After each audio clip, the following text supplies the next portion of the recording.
Hello everyone, welcome to my YouTube channel. This is Priyanka. आज हम discuss करेंगे King Lear. ये एक ट्रेजेडी प्ले है रिटन बाय विलियम शेक्सपियर। तो इसके समरी डिस्कस करेंगे, उसके बाद प्रीवियस ईयर क्वेश्चंस। ओके, तो इसके कुछ मेन कैरेक्टर हैं, पहले वो डिस्कस करते हैं। पहला कैरेक्टर है किंग लियर। ये ब्रिटेन का ओल्ड राजा है और इसकी 3 बेटियां हैं, गॉनड्रिल, रीगन और कॉर्डेलिया।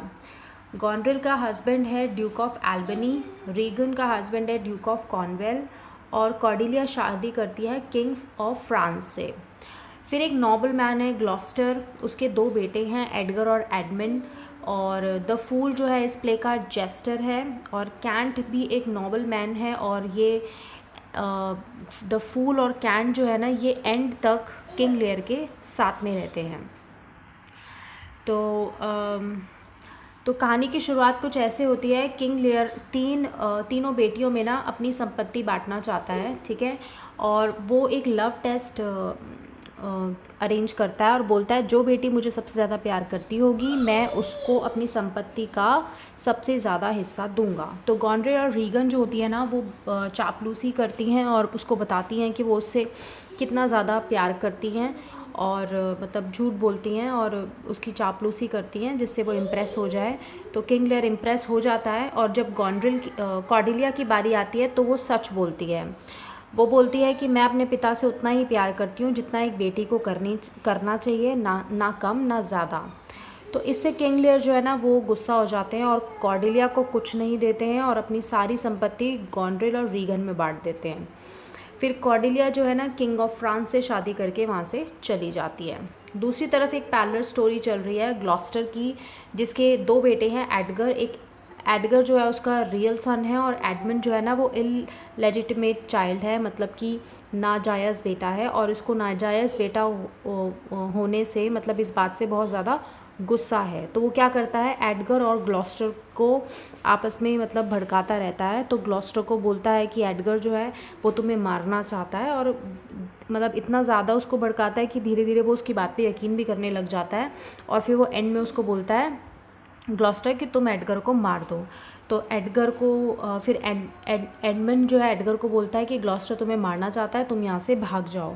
तो जो एडगर है वो वहाँ से भाग जाता है और जंगल में ना एक झोपड़ी में रहने लग जाता है पुअर टॉम बन के, ठीक है। अब यहाँ पे जब किंग लेयर ने अपनी जो संपत्ति है गॉनड्रिल और रीगन को दे दी है, उसके बाद किंग लेयर ने अपने पास सिर्फ 100 नाइट्स रखे हैं। जैसे ही उसने अपनी संपत्ति बेटियों को दे दी, उसके बाद उनका बर्ताव जो है उसके लिए बदल गया। वो उसको बहुत परेशान करने लगी, डिसरिस्पेक्ट करने लगी और उसके जो नाइट्स हैं उनको उसको भी किंग लेयर के साथ रहने के लिए मना कर दिया दोनों ने कि अब आप राजा थोड़ी हैं, आपको नाइट्स की क्या ज़रूरत है।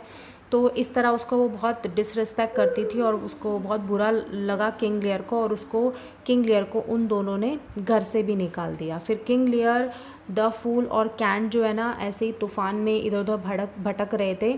फिर वो जाके जंगल में उस झोपड़ी में पहुंचते हैं जहाँ पे ग्लॉस्टर का बेटा एडगर पुअर टॉम बन के रह रहा होता है। फिर ग्लॉस्टर जो होता है ना, वो और कैंट दोनों कॉर्डेलिया के पास ये इन्फॉर्मेशन पहुंचाते हैं कि गॉनड्रिल और रीगन ने उसके पिता के साथ क्या किया है। वो बहुत ज़्यादा किंग लेयर जो है बहुत ज़्यादा परेशान है और मतलब धीरे धीरे वो पागल से होने लगे हैं। तो कॉर्डेलिया का क्या करती है, मतलब उसकी किंग ऑफ फ्रांस से शादी हुई थी ना, तो वो फ्रांस की सेना लेकर ब्रिटेन आती है अपने फादर को बचाने के लिए। और ये बात जो ग्लॉस्टर है ना, एडमंड को बता देता है कि अब फ्रांस की सेना आ रही है ब्रिटेन पे आक्रमण करने के लिए। कॉर्डेलिया अपने पिता किंग लेयर का बदला लेंगी। तो एडमंड क्या करता है, ये बात ड्यूक ऑफ कॉर्नवेल को बता देता है।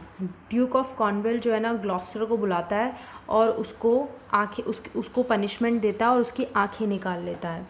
ये बात जो वहीं पर एक दरबार में एक सर्वेंट होता है उसको बहुत बुरी लगती है, कि मतलब बहुत क्रूअल लगता है उसको कि उसने ग्लॉस्टर की कैसे आंखें निकलवा दी। तो वो क्या करता है, ड्यूक ऑफ कॉर्नवेल पे हमला करता है और उससे वो जख्मी हो जाता है। फिर उसके बाद क्या होता है, जो किंग लेयर और कॉर्डेलिया जो होती है ना, ब्रिटेन से फाइट में हार जाते हैं। तो एडमिन क्या करता है, इन दोनों को बंदी बना लेता है, ठीक है। फिर कॉर्नवेल क्या करता है, एक कैप्टन को भेजता है कॉर्डेलिया को फांसी दिलवाने के लिए, लेकिन कॉर्नवेल जो है वो ऑलरेडी घायल है, तो उस कॉर्नवेल की उसकी डेथ हो जाती है। फिर एडगर क्या करता है, वो एडमिन के पे हमला करता है और अपने मतलब फादर ग्लॉस्टर का बदला लेने भी आया होता है वहाँ पे। तो एडमिन जो है वो घायल हो जाता है और अब मरने वाला है, लेकिन मरने से पहले एडमिन जो एडगर को बताता है कि कॉर्नवेल ने ना एक कॉर्डेलिया को मारने के लिए कैप्टन भेजा हुआ है, उसको फांसी देने के लिए, तुम जाके उसको बचाओ। एडगर जाता है उसको कॉर्डेलिया को बचाने के लिए, लेकिन उसको पहुंचने में वहाँ पे बहुत देर हो जाती है। किंग लियर के हाथ में ऑलरेडी कॉर्डेलिया की बॉडी होती है और वो मर चुकी होती है, और किंग लियर जो होते हैं ना वो भी इस सदमे में मर जाते हैं कि उनकी जो बेटी उनसे सच्चा प्यार करती थी उस पे उन्होंने भरोसा नहीं करा, और दो जो चापलूस बेटियां थी उनको उन्होंने अपनी सारी संपत्ति दी, ठीक है। तो ये इसकी वजह से उनका ये जो रॉन्ग डिसीजन था उनका, ये उनके डाउनफॉल का कारण बनता है, ठीक है। तो इस तरह इस प्ले की जो है ट्रैजिक एंडिंग होती है। चलिए प्रीवियस ईयर क्वेश्चन डिस्कस करते हैं। पहला क्वेश्चन है who is King Lear's second daughter's husband. तो सेकेंड डॉटर है रीगन का हस्बैंड है ड्यूक ऑफ एल्बनी। गॉनवेल सबसे बड़ी बेटी है, रीगन दूसरे नंबर पे है, और कॉर्डेलिया सबसे छोटी बेटी है। Cordelia came to help her father because out of her genuine love for him. वो जेन्युइनली अपने पिता से प्यार करती थी। क्वेश्चन नंबर 3 है I am a man more sin against than sinning. ये बात किंग लेयर बोल रहे हैं कैंट से कि मतलब उनको उतनी ज़्यादा पापों की सज़ा मिली है जितने शायद उन्होंने पाप किए नहीं हैं। मतलब कि इतना उन्होंने लोगों के साथ बुरा नहीं किया जितना बुरा लोगों ने उनके साथ कर दिया है। तो ये बात किंग लेयर बोल रहे हैं कैंट से, ठीक है। क्वेश्चन नंबर 4 है इन विच शेक्सपियर प्ले डज कुरन अपीयर। कुरन जो है ना किंग लेयर में आता है, इसका छोटा सा रोल है जहाँ पे क्या होता है, कुरन आके ग्लॉस्टर को बताता है कि रीगन और ड्यूक ऑफ एल्बनी आ रहे हैं, बस इतना सा बताता है। ये जो प्लॉट है इसमें क्या होता है, एडमंड को एडगर के अगेंस्ट प्लॉट करने का मौका मिलता है। तो एडगर को वो जाके बोलता है कि देखो ड्यूक ऑफ एल्बनी और रीगन आ रहे हैं, ग्लॉस्टर ने उनको बुलाया है और वो तुम्हें पनिश करेंगे, तो तुम यहाँ से भाग जाओ। तो वो एडगर जो है ना ये डर के मारे वहाँ से फिर भाग जाता है। Fill in the blank, fill in the gap.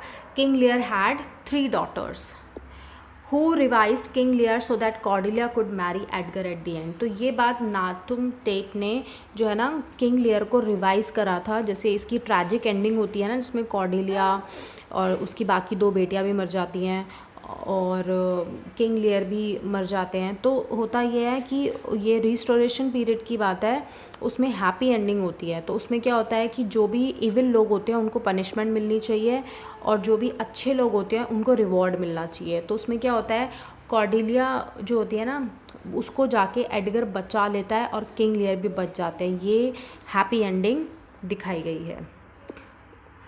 Rightness is all occurs in. Rightness is all मतलब यहाँ पे एडगर जो है ना वो ग्लॉस्टर से कह रहा है कि हमें मतलब लाइफ में हमेशा रेडी रहना चाहिए, ठीक है। रेडी रहना चाहिए चाहे वो कोई भी सिचुएशन हो, क्योंकि जो भी हमारी किस्मत में लिखा है वो तो होना ही है, ठीक है, इंक्लूडिंग डेथ। तो हमेशा रेडी रहो, चाहे अच्छा समय हो चाहे बुरा हो, जो भी है मिल रहा है आपको उसको एक्सेप्ट करो और आगे बढ़ो। क्वेश्चन नंबर 8 है King Lear decides to divide his kingdom based on love test.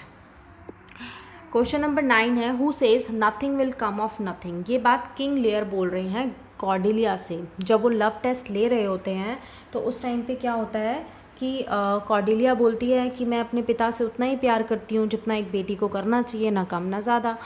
तो इसलिए किंग लियर बोलते हैं nothing will come of nothing, मतलब अगर तुम कुछ नहीं बोलोगी तो तुम्हें कुछ नहीं मिलेगा, ठीक है। मतलब तुम मेरी तारीफ़ में कुछ नहीं बोलोगी ज़्यादा तो तुम्हें कुछ नहीं मिलेगा, और फिर उसको वो कुछ नहीं देते हैं अपनी प्रॉपर्टी में।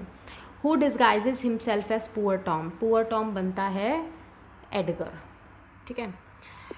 What happen to Goneril at the end. अच्छा, गॉन्ड्रिल जो होती है ना वो सुसाइड कर लेती है एंड में, क्योंकि गॉन्ड्रिल और रीगन जो होते हैं ना वो एडमिन से प्यार करने लग जाते हैं।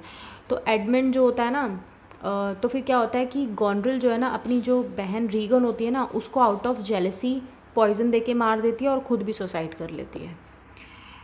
क्वेश्चन नंबर 13 है, as flies to wanton boys are we to the gods, they kill us for their sport, who utters this line. ये लाइन बोल रहा है ग्लॉस्टर किंग लियर में।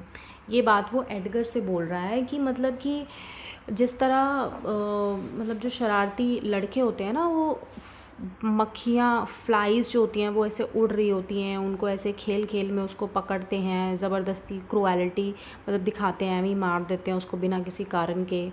तो कह रहा है कि इसी तरह भगवान भी हम इंसानों के साथ ऐसा करते हैं कि मतलब हमारी कोई गलती भी नहीं है और ऐसे ही मतलब हमें बेवजह हमारी लाइफ में ऐसे बुरा वक्त आता है, क्रूएलिटी दिखाते हैं। तो मतलब वो ये कहना चाह रहा है।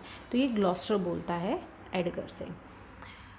क्वेश्चन नंबर 14 है, most friendship is feigning most loving mere folly. अच्छा, ये क्वेश्चन जो है ना ये तो एज़ यू लाइक इट का है, एज़ यू लाइक इट का क्वेश्चन है। ये किंग लियर का नहीं है कि जो सारी मोस्टली जो फ्रेंडशिप होती है ना वो मतलब फेक होती हैं, ठीक है। और जो भी यहाँ ये बात ना जैकीज़ बोल रहा है उससे, ड्यूक सीनियर से बोलता है एज़ यू लाइक इट में, ठीक है।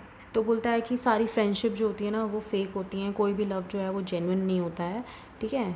मतलब कोई ना कोई किसी ना किसी कारण की वजह से किससे प्यार कर रहा होता है, मतलब कि उसको कुछ ना कुछ उससे मतलब निकालना होता है। बेसिकली वो ये कह रहा होता है ड्यूक सीनियर से। ये एज़ यू लाइक इट का क्वेश्चन है, ठीक है। ओके, सो आज की वीडियो में बस इतना ही। I hope you like this video. Thank you for watching. Bye bye.